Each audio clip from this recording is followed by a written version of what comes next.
பச்சை பயிறு முளை கட்டணும்னா எப்படியும் 2, 3 நாளாவது ஆகும். அதனால வேறு ஏதாவது பயிர் வகை ஊற போடும்போது இதையும் சேர்த்து ஊற வச்சுருவேன். ஸோ மறுநாள் அன்னைக்கு ஏதாவது வெள்ளை கொண்ட கடலை செய்கிறோம் அப்படின்னா அந்த பச்சை பயிரை ஊற வச்சுக்குவேன். ஸோ 2, 3 டேஸ் ஆயிரட்டும் அப்படின்ட்டு. இன்னையோட 2 டேஸ் ஆயிடுச்சு. நல்லாவே முளைக்கட்டிடுச்சு. இதை நான் நிறைய பண்ணி வச்சுருக்கேனால 2 இதாக பிரிச்சுக்குவேன். ஒன்று வந்து தோசை பண்ணுறதுக்காக அரைச்சிட்டு வெங்காயம், அப்புறம் கொஞ்சமாக பச்சை மிளகா, அப்புறம் இஞ்சி போட்டுட்டு நம்ம அரைச்சோன்னா அதை தேங்காய் சட்னியோட வச்சு சாப்பிட்டுக்கலாம். இதை வந்து மூங் தால் சில்லா, க்ரீன் கிராம் சில்லா அப்படின்னு சொல்லுவாங்கள்ல, அந்த மாதிரி.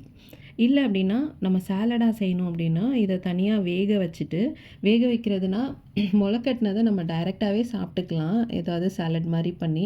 பட் எல்லா உடம்புக்காரங்களுக்கும் இந்த முளைக்கட்டினதை அப்படியே சாப்பிட முடியாது. அப்படிங்கிறதுனால கொஞ்சமாக ஸ்டீம் பாயில் பண்ணிக்குவேன். எனக்கு அப்போது இது டைஜஷனுக்கு கொஞ்சம் ஈஸியாக இருக்கும். ஏன்னா ப்ரெஷர் குக் பண்ணோன்னு நார்மலாக ஈஸியாக டைஜஸ்ட் ஆயிரும். பட் நம்மளுக்கு தேவையான நியூட்ரிஷன் கிடைக்கணும், ஸ்ப்ரவுட் பண்ணுறோம் அப்படின்னாலே அது கொஞ்சம் அயன் ரிச்சாக தான் இருக்கும். பட் அதில் நம்ம லைட்டாக குக் பண்ணிட்டோன்னா விட்டமின் சிலாம் பறந்துடும். அப்படிங்கிறதுனால கொஞ்சமாக குக் பண்ணுற மாதிரி கொஞ்சம் செமி பாயில்டாக ஸ்டீம் பண்ணிக்கிற மாதிரி பண்ணிடணும். ஸோ அது வந்து ஸ்டீம் பண்ணிட்டோன்னா சாலட்ஸ்க்கு யூஸ் பண்ணிக்கலாம். இல்லைனா ப்ளோட்டிங் ஆகிற ஒரு ஃபீல் வரும். எனக்கெல்லாம் பச்சையாக சாப்பிட்றதுக்கு சுத்தமாக முடியாது. சாப்பிட்டோன்னா இன்டைஜஷன் ப்ராப்ளமில் கொண்டு போய் விட்டுரும்.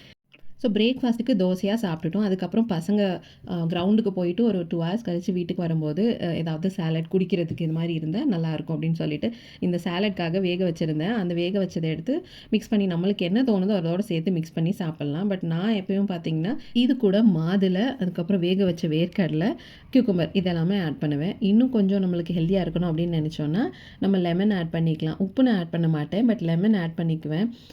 இந்த காம்பினேஷன் சாப்பிட்றப்போ நல்ல ஃபில்லிங்காக இருக்கும். ரொம்ப நேரத்துக்கு நமக்கு பசியே தெரியாது. எதையாவது சாப்பிட்றதுக்கு ஹெல்த்தியாக சாப்பிடுவோமே.